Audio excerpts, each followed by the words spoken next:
Welcome back to the Fertile Dark, where we delve into the depths of psychology and spirituality to help you find profound insights and practical tools to help you experience personal transformation and self-discovery. I'm your host, Daniel, and today we have something really exciting, and that is our very first audience-submitted Q&A episode.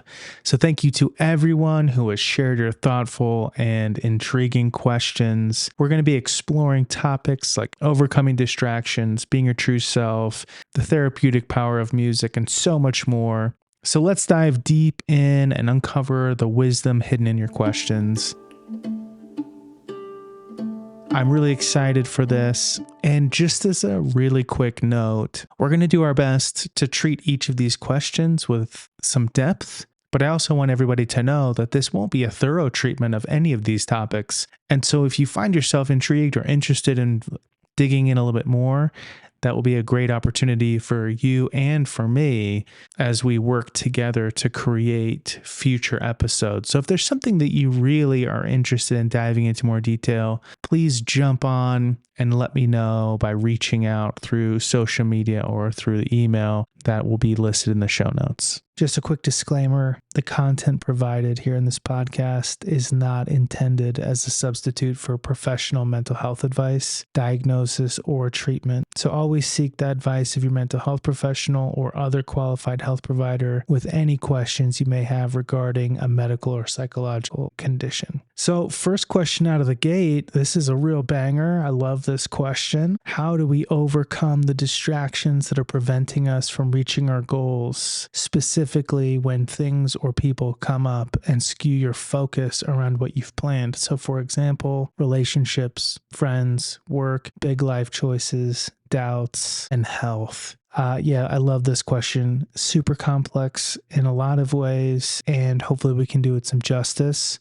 I think something that can be really helpful to consider here as we look at this is to get really clear on the relationship between goals and distractions. So before we start talking about goals, I want to put it in perspective and say there are layers of goal setting that we could look at. And what I'm going to be focusing on here is a little bit more of the tactical level of goals. And that's coming from an assumption that all of the goals that we're working with on a daily basis, the things that we're wrestling with around distraction, are based on helping us to accomplish a bigger picture vision for ourselves. We've got something in mind, something that we're trying to become. And then from there, we have these goals to help us get from where we are to where we want to be. And I really want to look at our goals from that place of this perspective of saying, I have a long-term vision, I have a big picture in mind, and now I've set some goals that are very tactical in the way that I want to approach my day-to-day that are going to help me to be able to do that. We want to really evaluate our goals and not just look at what is it we're trying to accomplish, yes, but why is it that we're trying to accomplish it? So are we setting outcome-based goals or are we setting process-based goals?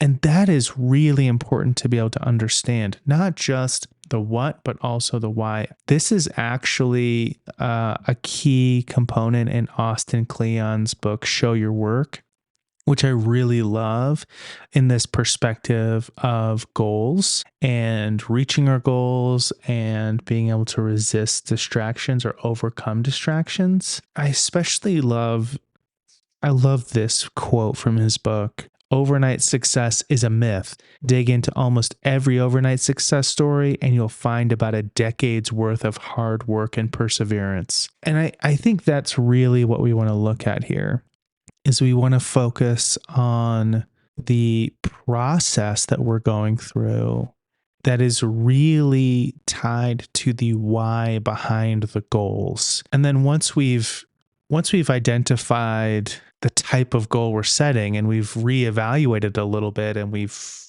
framed this goal within this context, hopefully, of prioritizing the process over the product or the outcome, then we can really start to dig in even more into this why that is behind that goal in the first place. Simon Sinek talks about start with the why And that's so critical. When we look at the why behind those, we can really start to gain a lot of insight. Because a lot of the reason that our distractions will skew us and get in the way from these goals is because of the why behind them. When we look at things that distract us, a lot of those can be rooted in some of the same drivers that psychologists have found behind procrastination. Low self-confidence, anxiety, and low self-esteem are some really big ones. And when we start to see that, what we see oftentimes is things that distract us. They're really tapping into some underground material that's going on. So, for example, let's say that I have a health-related goal. The way that I set that goal really says a lot about my perspective. So if I say I want to reach a certain level of body composition because I feel like I'm disgusting when I look in the mirror. Well, now I can start to dig into that why a little bit. Like what's really going on under the surface there, right? So what's my goal? Why am I setting it? Then when I start to look at the things that are getting in the way, I say, why is it that it's actually distracting me? Am I being distracted from pursuing my goals because I haven't put the structure in place that I need to help me ensure some success, which is a really big one. And I mean internal and external structure. I also want to make sure that I've done some internal prep work, that I've laid the groundwork, and that I'm setting myself up for success. So structure is a piece. Another piece that I might consider is, okay, let me look at some of these influences. So we've got some really specific examples here. Doubts is a big one in here, which is so interesting, as well as relationships. When I start looking at doubts and relationships, I mean, we can dig into the relationships a little bit more. I can look at relationships from an external structure standpoint and say, like, am I getting some buy-in from the people that matter to me? Are they aware of what my goals are so they can help support me in that? I can also look at relationships from the standpoint of how am I reacting to the input from other people? Oftentimes when we interact with other people, we can use some parts language around it, and that can be really helpful. We can also frame it within this depth psychological perspective. So first of all, we want to understand that a lot of times when we show up, we are bringing a persona to the table. It's a mask that we wear that serves a protective function, right? I'm showing a version of myself to other people that allows me to retain a certain degree of protection in those social interactions to prevent rejection. Other people are doing the same thing. We can also add in parts work here and say, okay, another way that we often interact with people is from our parts, meaning that I have these pieces of myself that serve a protective function, and they have a lot of wisdom. And when my protective parts interact with somebody else's protective parts, we have a real problem. So if somebody else is for some reason in a place of fear or shame for some reason, and they have a protective part that comes up, like an anger part that comes up, they have something that's there to protect this inner wound that they have, and the way that they express that interfaces with one of my wounds and my own protectors come up. Now all of a sudden it's gonna be really hard for me to focus on reaching my goals. Goals require me to be in this place of really grounded, centered, capital S self to be as successful as possible. I just can't do that if I feel internally like I've been put in a blender with my parts. So if I'm feeling shame, fear, anger, rejection, envy, if I'm feeling jealousy, any of these really negative things, it's gonna be very difficult for me to focus on implementing my plans to reach those goals. And it's especially gonna be difficult if those goals are around big life choices and trajectories, because I'm going to be in much more of a survival-based place where maybe I'm going to go into the yellow in like a fight or flight stage, or maybe it's going to be so stressful that I actually more go into the red and I completely shut down here. So this can be a really helpful thing to consider with our distractions. So first step here is evaluate your goals. Look at the nature of the goal itself, and then look at the why behind it. What's the motivation behind it? And evaluate those goals and consider, where am I setting these goals from and where am I trying to get to? This really ties into another question that we're going to look at,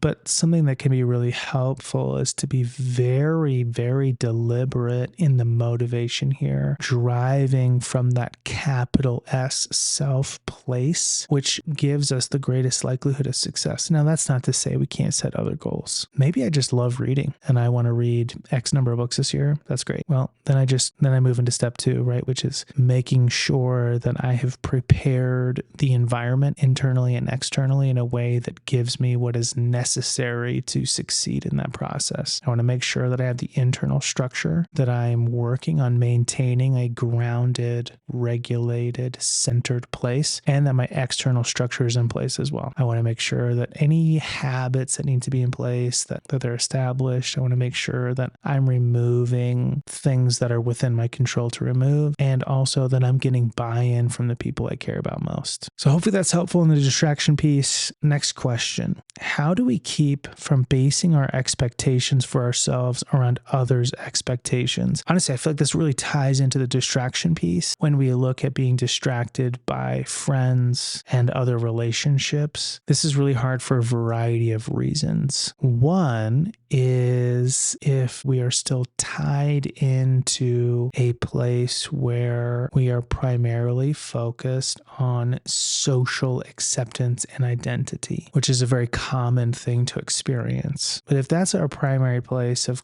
relationship to the world, this is going to get suddenly extremely hard. There are a couple of really good resources I think that can help with this. The first one I want to look at is from Gabor Mate. He talks about the challenging relationship between authenticity and attachment. And he talks about it in this really beautiful way. So authenticity and attachment from his perspective are about evolutionary survival mechanisms. So these are things that all human beings require, and the relationship between them is paradoxical. And so let's look at that a little bit. So attachment is all about feeling connected and receiving attention and love as a child, but also as a social being. Evolutionarily, it's about being part of a tribe. The tribe means survival. When we look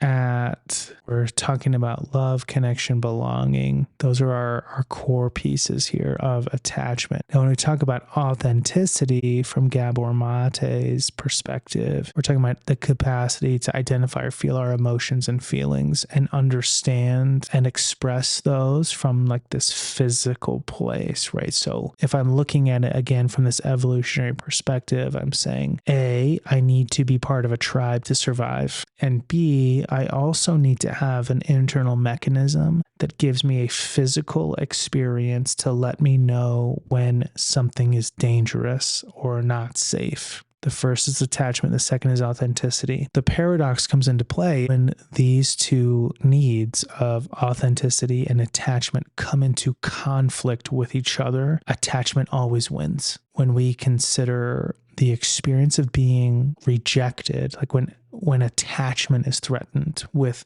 rejection, from that evolutionary mind that's within us, rejection means death. And we will always sacrifice our authenticity for connection. We will always sacrifice the body's intelligence for the safety that comes from being part of the group. It's how we are wired to experience the world. So when we look at this question of how do we keep from basing our expectations for ourselves or on others' expectations, that's actually a very difficult thing to do, because especially when our social connection, our social identity and attachment needs maybe aren't being met, because at that point, we will automatically sacrifice authentic expectation for external attachment. There's no competition between it. So if I look at my experience and I say, wow, I noticed that I consistently set these expectations for myself, but they always end up morphing around what other people expect of me, and then I find that I'm miserable.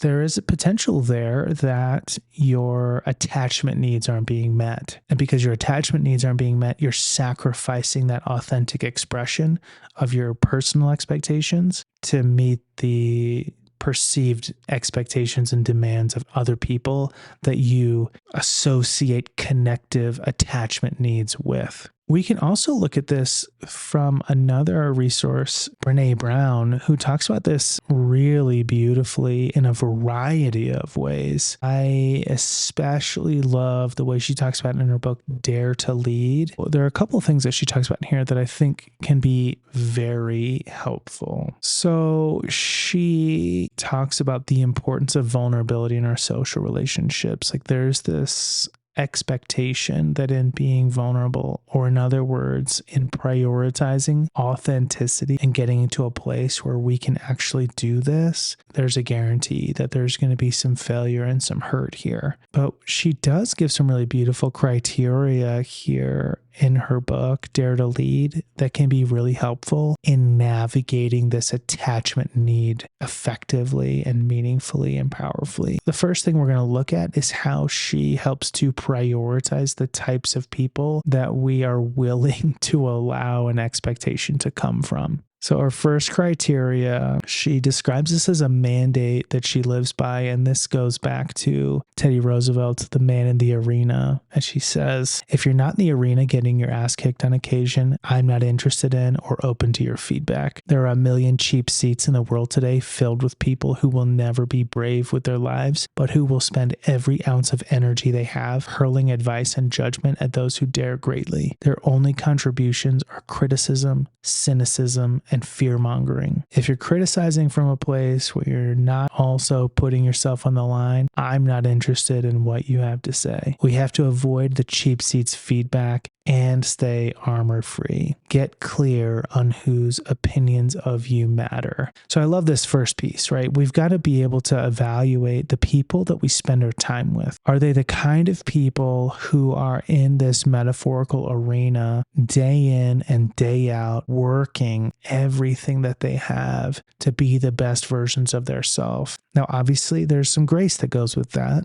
right? None of us are going to be our best selves every day, but are we working at it consistently? Or are we actually hanging out with people who love to sit back and just be really critical? Are these the kinds of people who spend all their time in judgment and criticism of other people, who love to sit back and just gossip and love to point out everybody else's flaws and never take a look in the mirror at themselves and come from a place of saying, like, I noticed this thing in this other person and it really drives me crazy because I see how I do the same thing. I'm really working on this thing today and it sucks and it's hard. I'm going to ask you to give me some grace here if I screw it up and I do the wrong thing. Like, are we coming from that kind of place? And if we're basing our expectations around our experiences with people who are coming from that place, we really need to reevaluate that social situation. I'm not saying that you should terminate that connection. It's important that we meet that attachment need that informs our expectations in a way that is healthy. And there are a variety of ways to deal with that. What I'm saying here is we just need to get really clear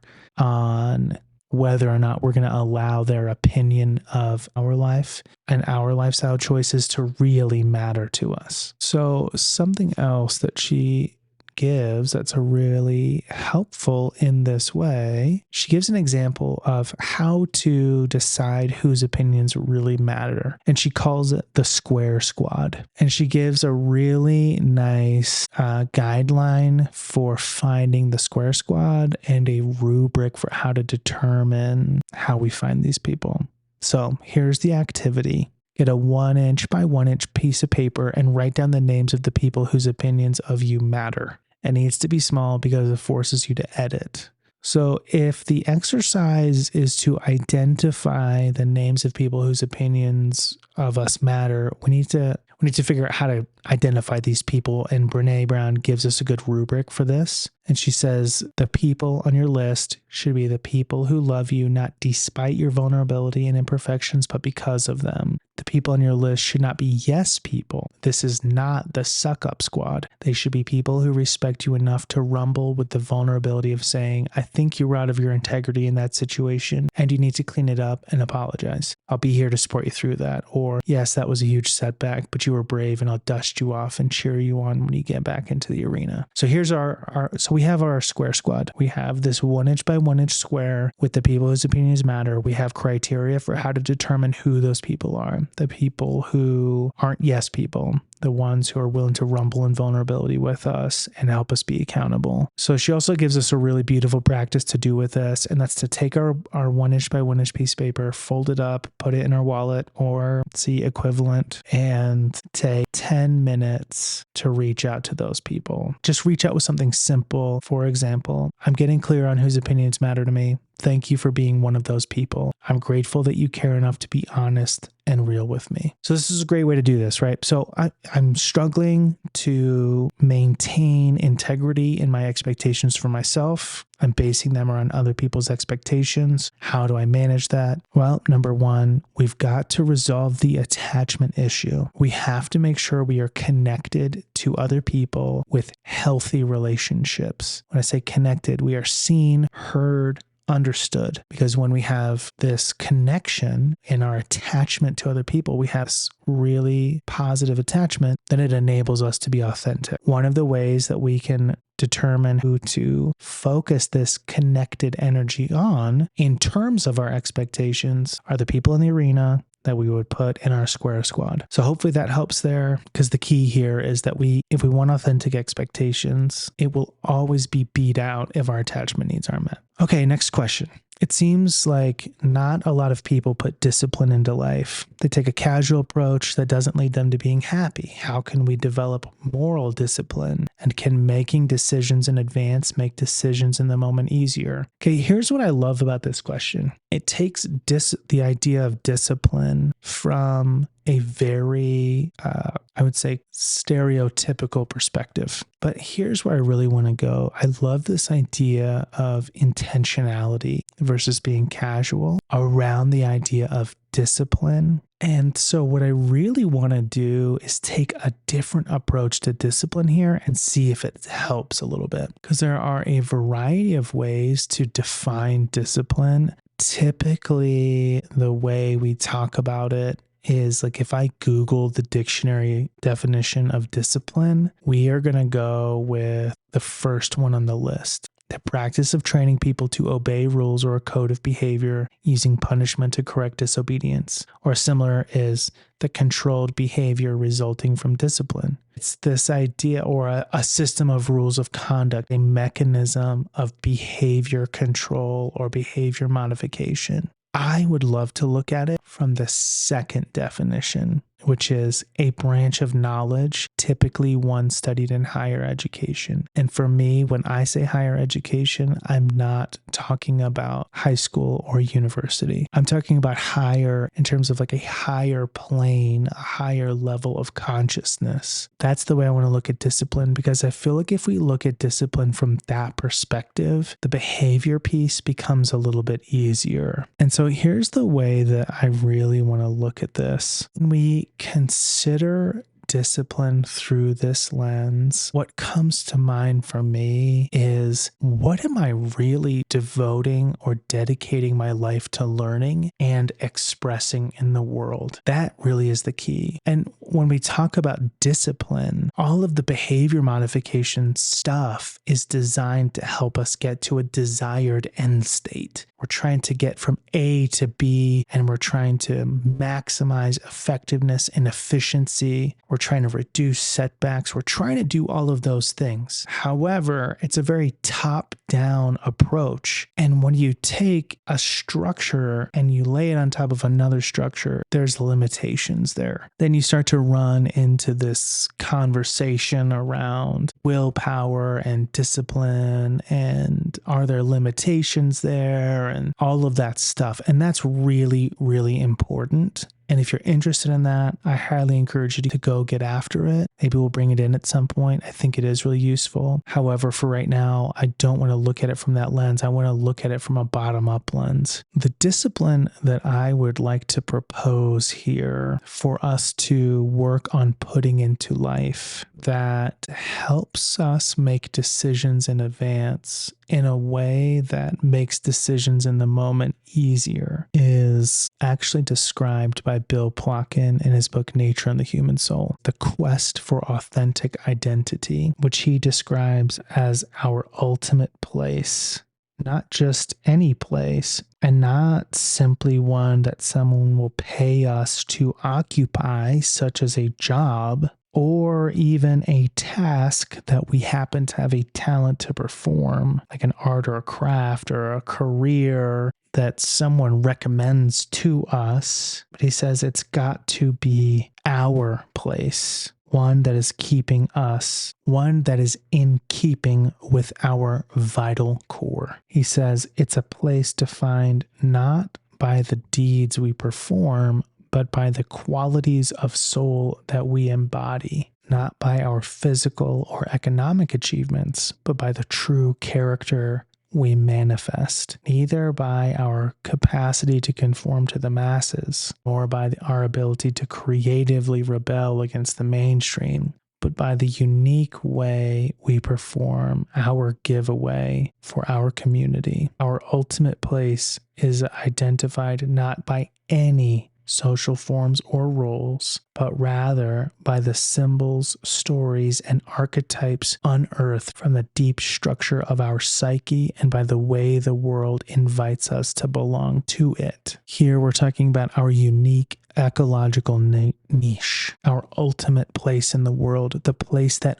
only we can occupy. And there are a lot of facets to this that he describes here in this book that are extremely helpful in terms of understanding the nature of this and how we do it, as well as the prerequisites to getting there. What we're looking at here is two main experiences. The first is soul encounter, and the second is soul initiation. Now, when we talk about soul, a lot of times we talk about soul and spirit interchangeably. And for our purposes here, I look at them very differently.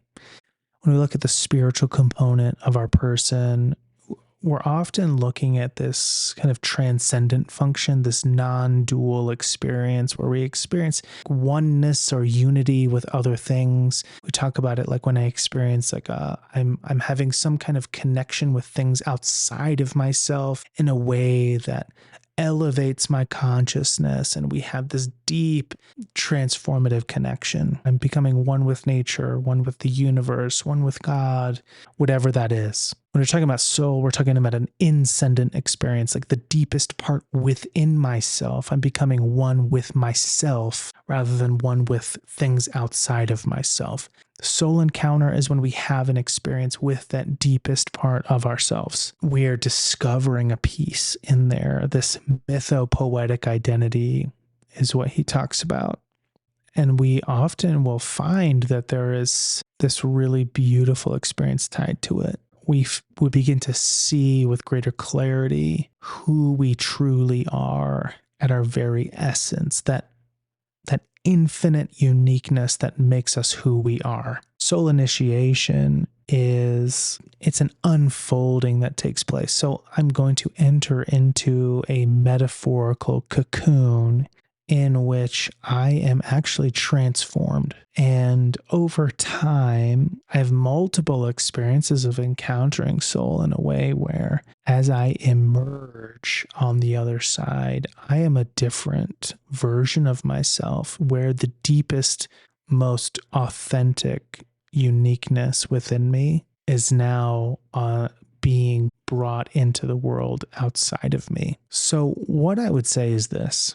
When we look at the idea of discipline, rather than looking at it from this more egocentric view of behavior modification and creating structure to get us from A to Z, which is typically associated with some kind of punishment for failing, whether it's physical punishment or emotional or mental, whatever it is. I mean, we punish ourselves when we aren't disciplined, or we perceive ourselves as being undisciplined. We berate ourselves. That self-critic comes into play. We do all manner of things. Oh, I have to do X number or X amount more time of blank in consequence for not having enough discipline. Instead of that top-down behavior modification, punitive approach to discipline, I would invite us to consider the idea of discipline from the standpoint of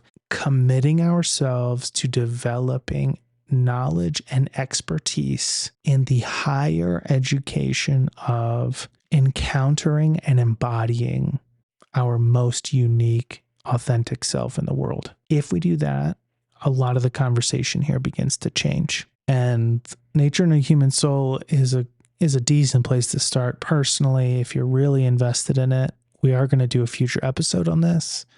If you really are interested in getting started, you could also read the book Soulcraft. It's by Bill Plotkin, or you could listen to one of his many interviews that he's done. It's a really great place to start, but that is what I would say in response to the question of discipline. Commit yourself to understanding your truest, most authentic self and how you can embody that in the world from a place of service. That's the discipline we're really looking for. And if you make that commitment, then a lot of the other questions we've talked about already actually begin to resolve themselves in a really interesting way. Next question. How do you learn to communicate with others in a way that is kind and not distracting? How do you specifically do this with different kinds of communicators? For example, family, friends, teachers, peers. Beautiful question. And there are a lot of different ways to approach this. The first thing that I would say is to really consider what Brene Brown talks about, again in Dare to Lead, but also in her other books like Daring Greatly and Braving the Wilderness.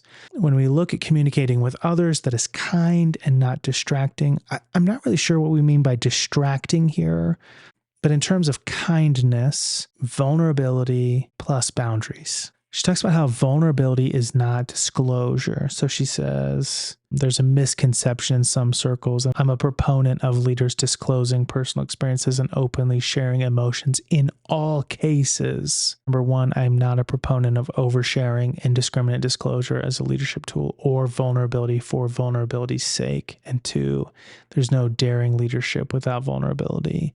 And both of those are true. And so it's really important that you realize that vulnerability is critical, as well as maintaining healthy boundaries. Be discerning in how you express your vulnerability to other people. So that's a big piece, right? I'm going to come from a place of vulnerability, which requires connection. I want myself and others to feel seen, heard, and understood. Something that can be really helpful when we look at communicating with anybody is the old proverb of seek first to understand and then to be understood. I'm not saying that you shouldn't want to be understood, and I'm not saying that being understood is not a priority. What I am saying is that it can be very helpful when we are communicating to other people to be willing to actively listen, to hear what someone is saying, and then to validate and reflect back what we hear from them. It's not necessarily a parroting back, but this is what is landing inside of me from what you're saying. And I'm reflecting that back to you to number one, make sure I'm on the right track, that I'm understanding you. And number two, to help you know I am right here with you in this moment. So that can be really helpful, regardless who I'm talking to. I want to make sure I have good, healthy boundaries. And I also want to make sure I'm actively listening. I'm validating, I'm reflecting. If someone is sharing something and I'm like, that's not 100% accurate, I don't have to fight with them over it right there in that second, in that moment. I can reflect back to them and say, hey, it sounds like you felt this when this happened. Yeah, and that's really hard. Some other things that can be really helpful, I find, is to use, again, parts language as well as I statements. What parts language does is it helps to separate out this myth of I am what I feel. And it goes really well with these kinds of I statements. So let's say that somebody is saying something that brings up some uncomfortable feelings within me.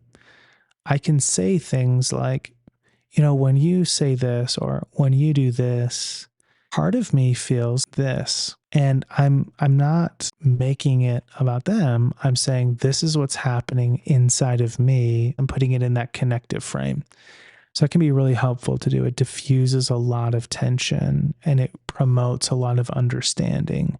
It is important to realize that, as important as this is and as helpful as this is, it's also not something that everybody is capable of doing. So, for example, it's really hard for me to hold a space of compassion and empathy and non judgment when I'm fully blended with my anger or fully blended with my shame. I just can't do it. I have to be able to separate myself out inside first. And so that's going to be the case for people. They're going to be a total mess sometimes when you're trying to talk to them. And it's okay for you to say, like, hey, it sounds like things are just so hard for you right now.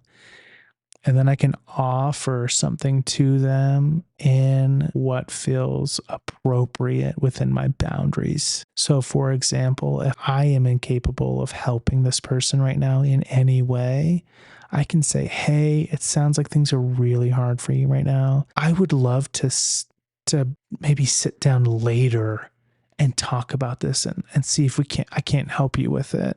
And to set that in place and say, like, later I can do this, maybe not right now. Sometimes we get put in a position where we're being asked to do things that maybe aren't appropriate. And this isn't that we're being asked just to do something hard, but that it's actually not appropriate. And we can step in at that place and establish some boundaries.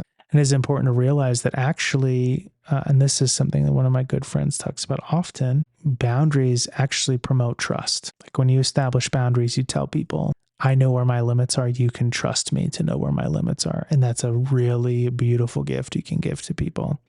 And the last thing I would say, this is really, really important. When we communicate with people, we want to do our best to come from a place of compassion, empathy, and non-judgment. And the non-judgment thing is a really hot topic right now. It's really challenging. And there's a lot of work we often have to do around that. That can be very hard, especially when we have a lot of our own parts coming up around what other people are saying and doing. But we really want to do our best to come from a place of compassion, empathy, and non-judgment. Because when we realize that everything about a person's behavior and their attitudes can make sense and be explained with enough context, it becomes a lot easier to be able to take a step back and just say, okay, it may not make sense to me right now, but there's something about this that actually we can make sense of.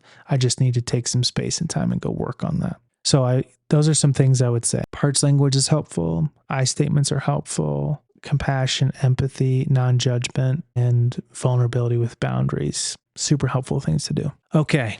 We all change when we're around people. How can we be our true self around everyone instead of putting up walls? What can we do to let others get to know that version of ourselves and hold ourselves accountable to it? Well, step one, again, we've got to have really good attachment. And number two, we actually have to know who we are. A lot of times we talk about identity as like these conceptual identity pieces, right? This is how I see myself.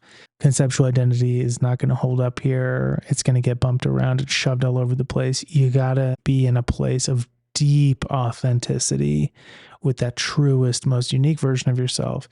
Then all of a sudden it gets a lot easier. Now it's not easy, but it does become easier. And then also here, when we start talking about being our true self instead of putting up walls, then we come back to Brene Brown, vulnerability with boundaries. And then we add in what she calls her braving strategies. There's going to be some failure here. That's going to happen. And her braving strategies they fit into the word braving as an acronym. So boundaries, reliability, accountability, vault, which is confidentiality, integrity, non-judgment, and generosity. Like these kinds of things help us to have the right space to be ourselves, to develop trust. And then it also and then we also want to make sure with our Square Squad that we come up with some good strategies. We've got to be connected to our deepest authenticity. We've got to actually know who we are. And then we want to maintain that vulnerability with appropriate boundaries. It also ties back into this earlier question about external expectations. Just make sure that when you're interacting with other people, that their opinion really matters when it comes to how you're showing up. Now, obviously, you're going to show up in a way that is appropriate. That's part of the boundaries, right? I'm going to make sure that I'm respecting that other person's capacity instead of just trying to give them 100% of myself when they just can't handle 100%. Okay. How does how we grew up affect how we interact with others? Meaning, how does trauma affect our future? How do we overcome trials from the past, learn from them, and not let them overpower our life? How can we come to terms with our childhood trauma? Beautiful question. Great person to go to, Vienna Farron. She just released this book called The Origins of You. And a core tenet that she talks about here is that we all have core wounds. Those core wounds, when left unresolved, continue to affect us in the present. So when we look at how we interact with others, if we have unresolved wounds from the past, we will continue to be affected, and our interactions with others will continue to be affected by those unresolved wounds. And she talks about how there are these 5 core wounds that people have and what those things are, how they manifest, how we can resolve them. The bottom line is this: trauma from the past will continue to act in the present until it is resolved. And as we work on that, it really changes our relationship to those traumatic experiences. Now, a lot of times we talk about this idea of healing trauma. Personally, that's a very difficult terminology for me to sit with. I see the beauty of it. I see the wisdom of it. I love the imagery of it.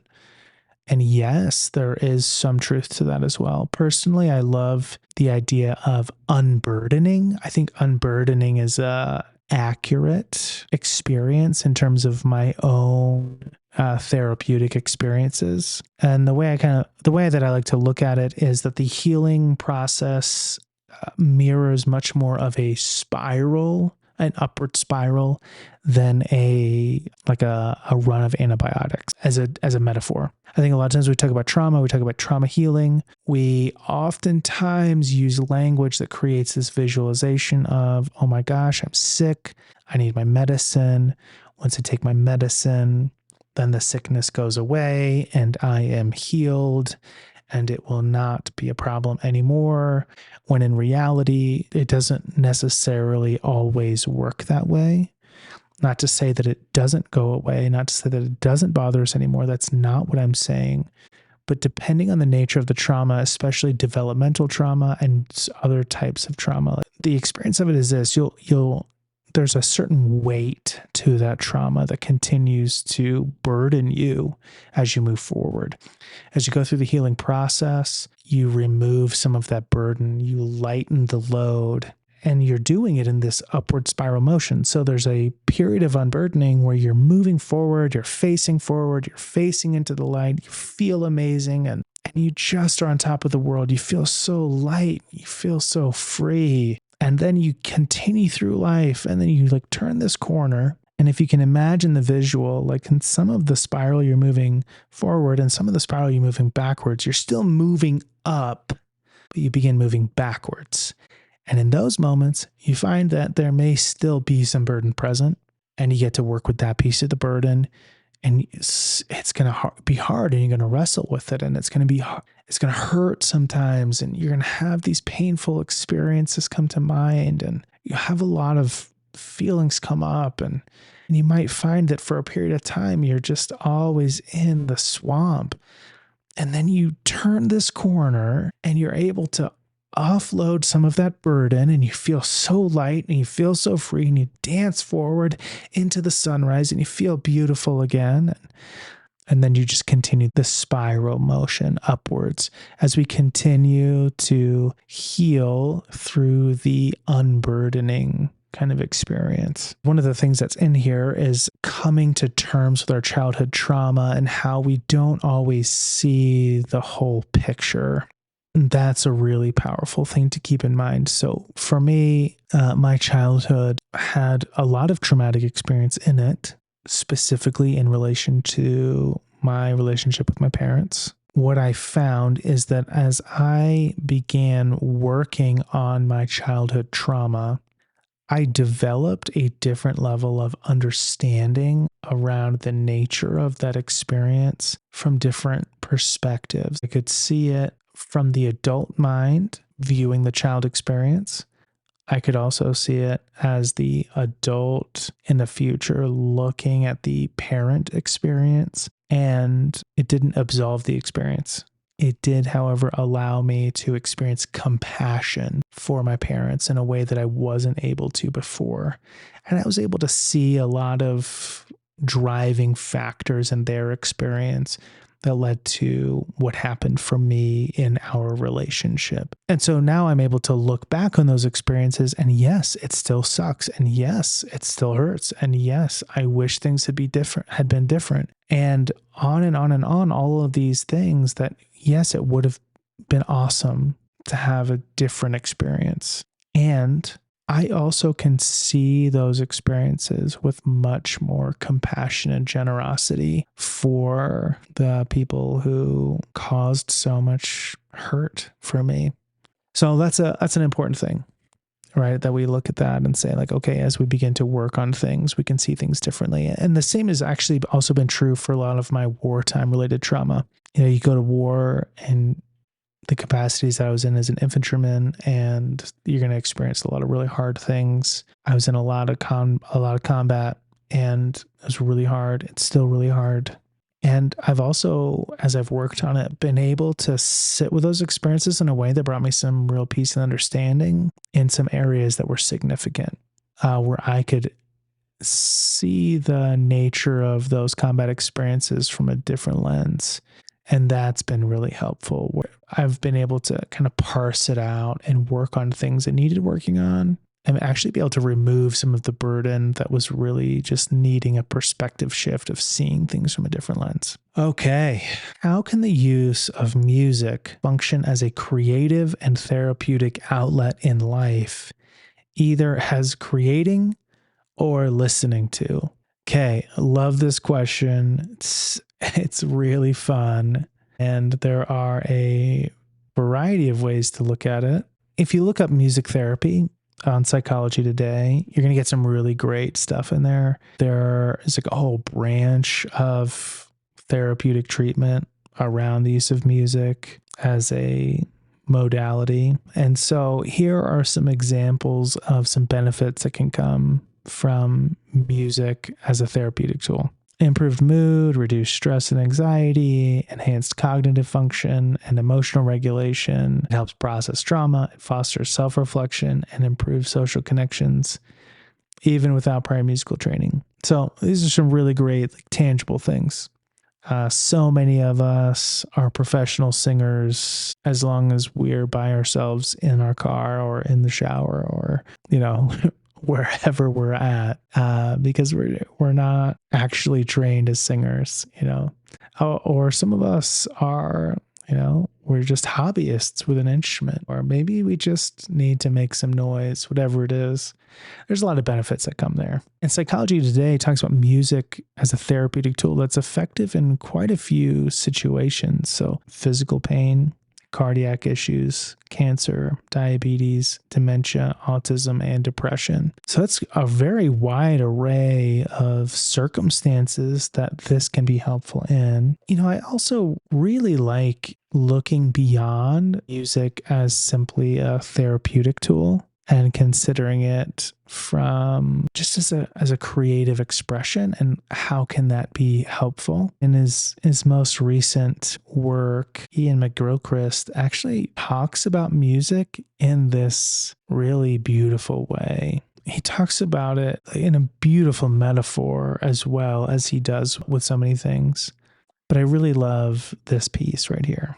Our immersion in a culture of recorded music in which we are passive and inert encourages us to think of music as a thing separate from the hearer and the musicians who make it. Yet any performer who has had the experience of being taken up by the flow of either music or dance, of being in the groove, knows this is a dreadfully reductive account. To be in the groove, in the flow, is to feel oneself played by as much as playing the music. And as Yeats says, how can we know the dancer from the dance? So I just really love this idea, right? Music is a way of actually discovering ourselves, whether it's that we're being like musical in the sense of like voice or instrument, or whether we are moving to music and interacting with music. We're listening to it, we're dancing to it.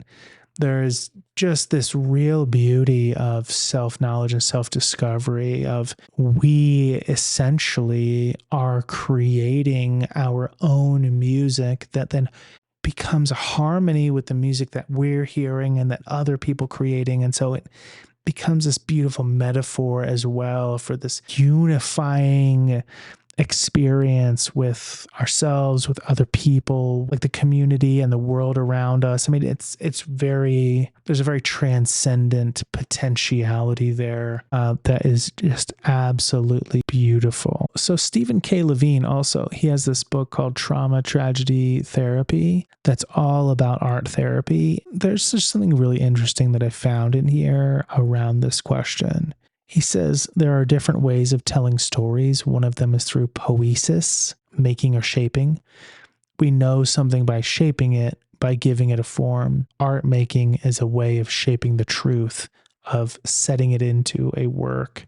In so doing, we let the truth of what the work points to show itself. When it does, we have the experience of beauty.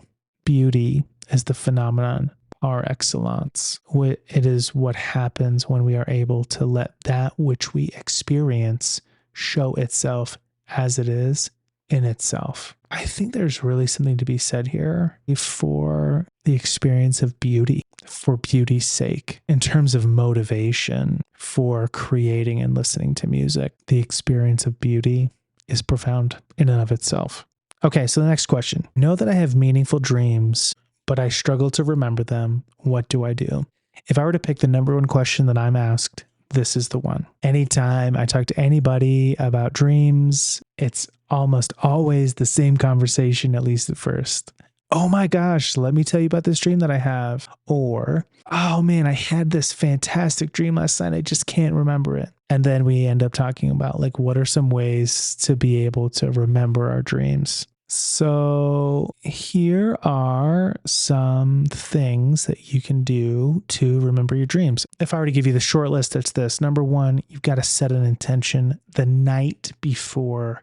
And it can be helpful to ritualize this just a little bit. Open journal up, write in your journal. You can write tomorrow's date. You can even begin in your journal, like begin a journal entry. Last night I dreamed that. You can sit in bed and just say, I'm going to remember my dreams tonight, and kind of do that as a type of mantra or affirmation repeatedly. I find that becomes very helpful. I also make sure that I keep my dream journal and the pen right next to my bed. So that way, first thing in the morning, I can roll over and write in my journal. I often wake up when it's still dark outside, and I keep a little headlamp on the headboard of my bed, and it's an adjustable brightness headlamp, and I keep the brightness all the way at the lowest setting. So then that way, when I wake up with the dream, I just click the headlamp, I have some light. It's not a ton of light, so I don't wake up my partner, and then I can jot my dream down. And if it's in the middle of the night, I can go back to sleep. Now, there is like a secondary question to this, which is why should we remember our dreams? That's actually going to be our very next episode, which is the wisdom of dreams. Suffice it to say that there is a commonly held belief that dreams are just the flotsam and jetsam of the day. It's like our brain trying to make sense of things and sort things out. And what I have found, and so many professionals in the mental health space and even in the spiritual space who specialize in working with dreams have found, is that there is tremendous wisdom and insight in the dream. It is valuable psychic material that is incredibly helpful as we can capture it through recording it, and then as we can work with it. Okay, another question, and this is one that I have been asked a handful of times. So something that I have done some training in is a type of what's called active imagination, known as deep imagery. Active imagination is something that Carl Jung developed. It is essentially when the conscious and the unconscious meet intentionally, and the unconscious presents material for the conscious mind to interact with. Deep imagery is a specific type of this. You are not alone typically. So if I am the person experiencing the deep imagery journey, then I have an external human guide that is helping me through this process. My psyche manifests some unconscious material, which then my conscious mind will interact with as a way to bring the unconscious material into the conscious realm of the mind. So here's the question. How does active imagination work with someone who has aphantasia? So for those of you who don't know what aphantasia is, it's when your brain doesn't form or use mental images as part of your thinking or imagination. And there is a spectrum of aphantasia here. In a variety of articles about aphantasia, there are two different types that are discussed. One is congenital, meaning that it is genetic, or it is a manifestation of neurodiversity. And the second is that it is acquired due to injury, illness, or some other mental health condition.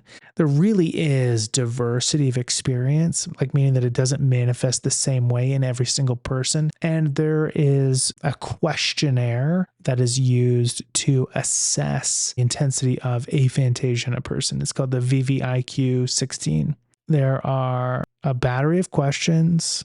Each question is scored on a scale of 1 to 5. 5 is that you see the image so clearly and vividly. It's like you're actually seeing it in front of you. 1 is, you're thinking about what you're supposed to visualize, but you don't see anything. And then as you take the questionnaire, it's scored at the end, and aphantasia is usually defined as a score of 32 or less. So coming back to this question, how does active imagination work for someone who has aphantasia? Well, there's a variety of things here. We're talking with aphantasia about conscious imagery, like you're consciously producing imagery, where active imagination involves unconscious imagery being produced. Active imagination is described by Robert Johnson, and I'm paraphrasing here, as the waking version of the dream. It is as if I enter into the dream while awake. So if you have dream imagery that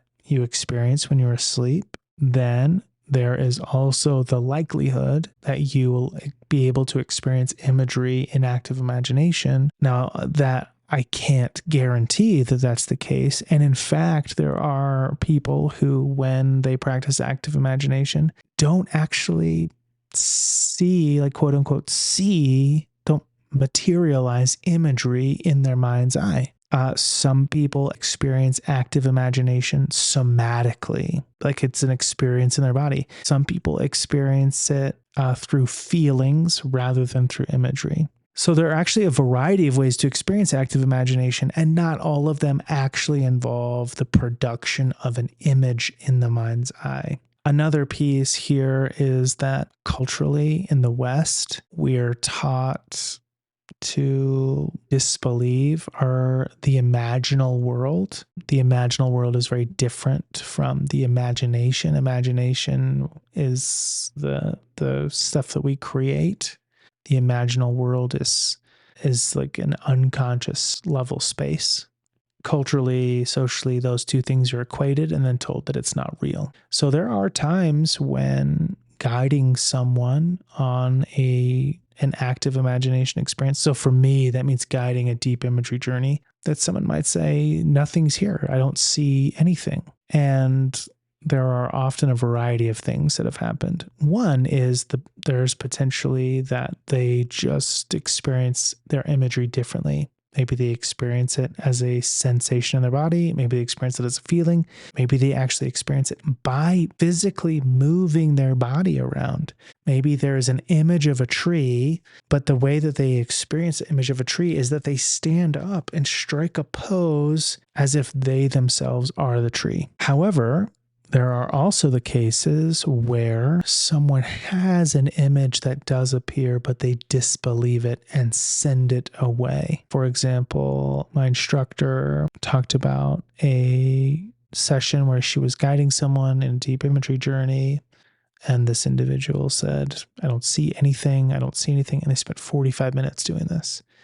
And then the person said, well, actually, when we first started, this image came up and I told it to go away. Like I didn't believe it was real. So there was an image there, but she disbelieved it.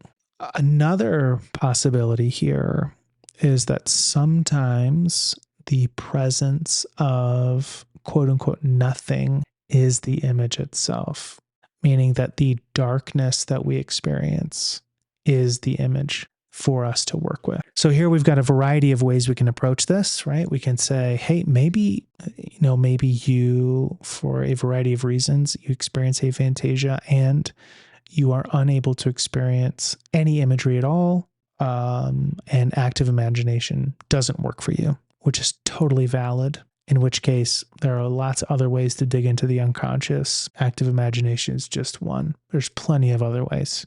Maybe you have aphantasia and you also are able to experience imagery from the unconscious, just not from the conscious. Maybe when you experience active imagination, you experience it somatically, like you experience feelings in your body. Maybe you experience feelings. Maybe you actually have to move around with it, and you don't actually have a visualization of an image. And maybe the lack of an image actually is the image itself. The darkness is the image for you to work with. Okay, thank you for joining us on this hopefully insightful Q&A episode.